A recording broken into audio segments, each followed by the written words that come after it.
You're not behind, you're not lazy, you're not having a midlife crisis. You've been renovating a house that was never yours, and now you're tired. That's it. That's the whole diagnosis. I've got a master's in neuroscience, a background in psychology, and spent over 900 hours coaching people through the exact same trap. And I had to live through it as well before I noticed. If your life right now is a house, would you renovate? Would you build an extension? Or would you tear it down? Because most people in their 30s never ask themselves this question.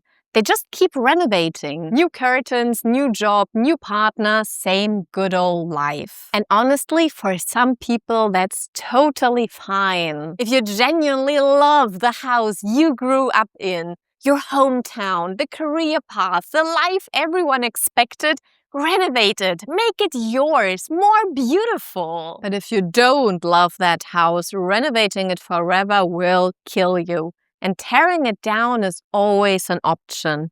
You just weren't told. And I'm going to show you what it can look like when you choose to tear everything down, exist in the void for a little while, and then start building something new, your own thing. Because when their life starts collapsing, most people don't choose to tear the house down. They double down on renovating, they scrub harder, they paint over what's already broken. Or they build an extension and call it growth. A new hobby, a new partner, a side hustle. Anything to make the house feel a little bit more like theirs, without questioning the whole foundation. But if this foundation is already cracking and collapsing, your body already knows.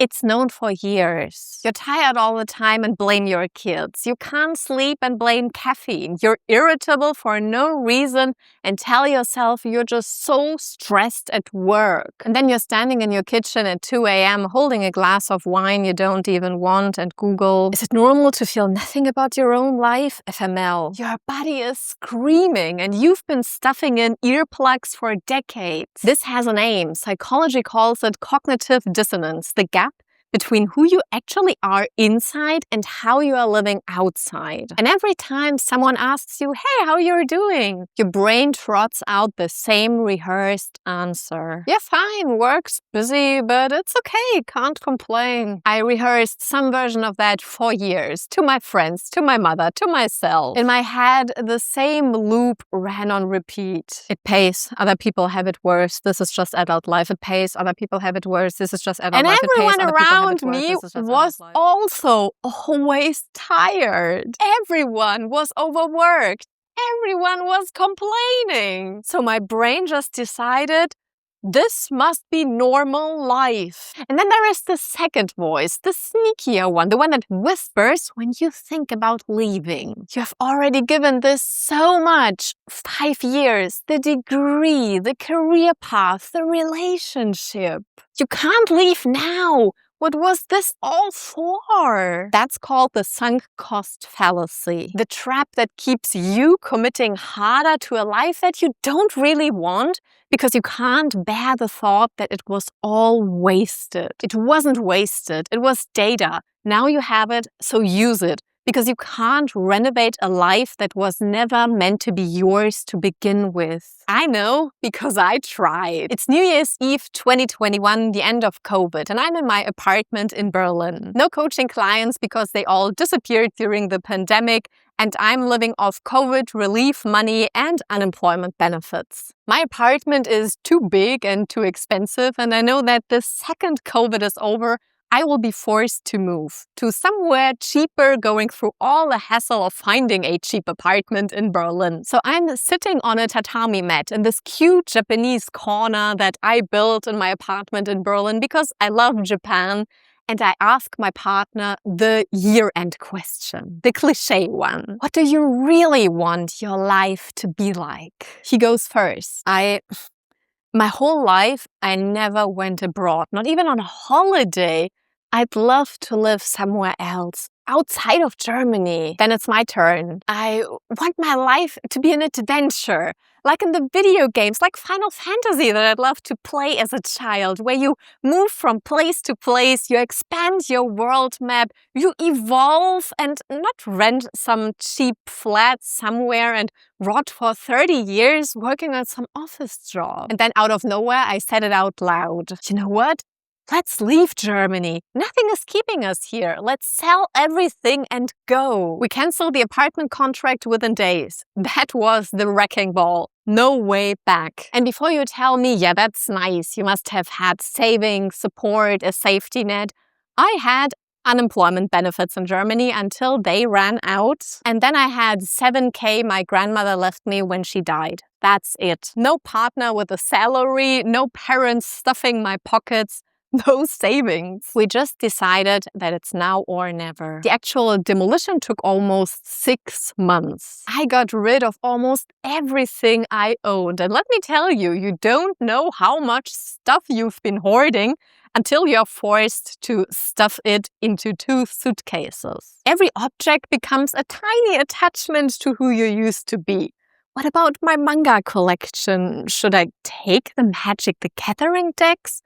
Oh, my beloved winter coat. Is this stuff me, or can I just let it go? Then we took the grandma money and rented a small house in a tiny mountain village in Sicily called Pollina. 2 supermarkets, 1 pizza restaurant and an old castle. Most of the villagers were over 60 and we were the only 2 foreigners. We made friends with street cats, ate too many biscottis and drank cheap, beautiful wine. And after some months, it dawned on me. My whole life, it never even crossed my mind that I could leave Germany. My mother migrated there from Lithuania when I was a kid, hoping for a better life. So somewhere deep inside, I just accepted that Germany is the better life for me, that Germany is the ceiling. But sitting in that old house in the mountain village, I thought, wait, this was always allowed?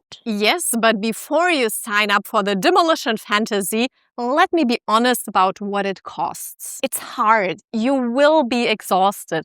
You won't have the safe, conventional roof above your head that all other people have. The steady job, the long-term partner, the city you've always lived in, knowing where to get food and water. And people will judge you. You're irresponsible. You're throwing your life away. You're having a midlife crisis. And then there's the elephant in the room. What if I burn the bridges and what's on the other side is even worse? What if it all turns out to be a huge, expensive, irreversible mistake?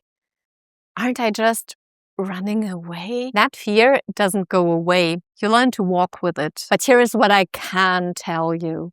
I can't promise that you will be happier on the other side. Nobody can. But you will know that your life is yours. Every shitty day, every good day are only yours. After 9 months in Sicily, we kept going and I became something close to a digital nomad, although I don't like that word and everything associated with it. I then lived in megacities in Southeast Asia on a tiny island next to a jungle and also in a 15 square meter big apartment in a small town in southern Japan. And that is the adventure, right? That is what I was asking for on that tatami mat in Berlin. And after a while, all of this started to feel like its own kind of restless hamster wheel. Arriving and already packing. The moment you start to figure out how life works there, you leave. And everything starts all over again every few months. After 3 years on the move, I had to admit it. The thing that I'd wished for, endless adventure, location independence, movement, wasn't actually what I wanted. But I also didn't know yet what I wanted instead. Then 2025, we got to Fuse, a quiet neighborhood in Osaka, renting an old Japanese house. For the first time in our journey, we planned to stay 6 months instead of 6 weeks. Japan always had a huge place in my heart. I went to Japanese classes after university and after work. I couch surfed through the country and volunteered in an animal shelter. I joined the German-Japanese Youth Association. The dream was always there.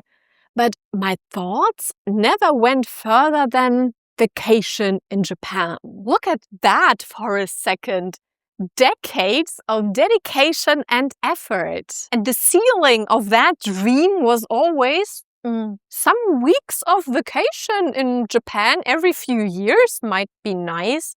Anything else is not possible for someone like me. And staying in Osaka for 6 months cracked that ceiling open. I was speaking with people. I was doing bicycle tours through the suburbs, hiking by myself in the mountains.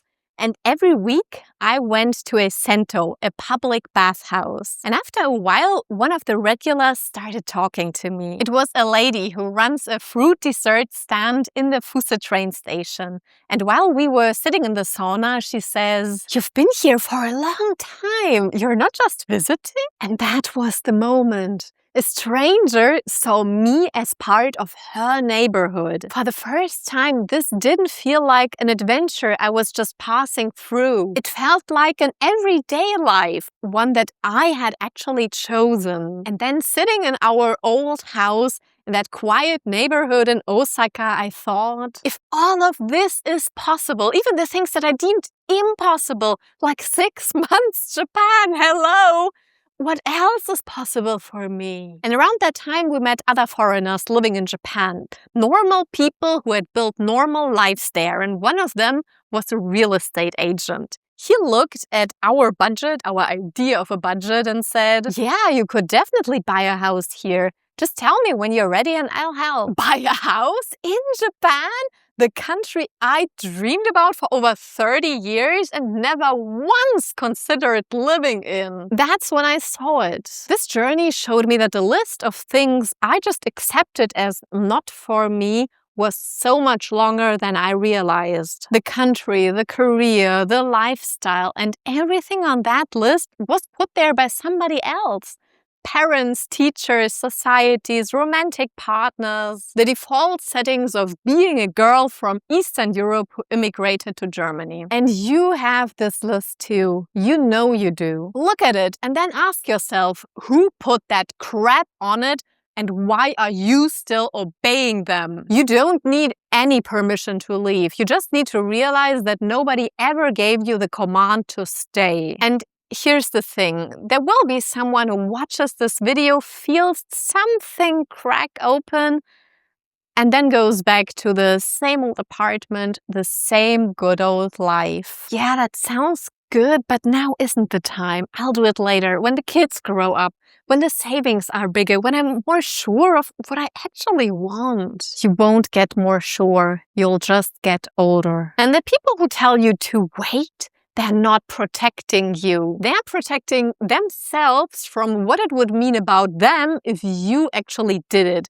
Because then they would have to ask themselves why they didn't. So tell me in the comments, your life right now, are you renovating it? Are you expanding it? Or are you tearing it down? I want to know where you actually are and what would help you to go one step further towards yourself. So if you are someone who is tired of renovating a life you didn't even choose, subscribe. This channel is for people who are done pretending, and I want to build a community of people who go their own way, are judged by everybody, but have so much support and personal power to keep going. Less shrinking to please, more courage to cringe. And if this video found you in the middle of your collapse, you are not alone. I see you. I know that you can do it. And maybe it might help to watch this next video about how I realized that I lived 35 years, a life that wasn't mine to begin with. My friends, you don't need any permission to leave. You need to realize that nobody has the power to command you to stay in a place you don't want to. And if you decide to step up, we are here for you.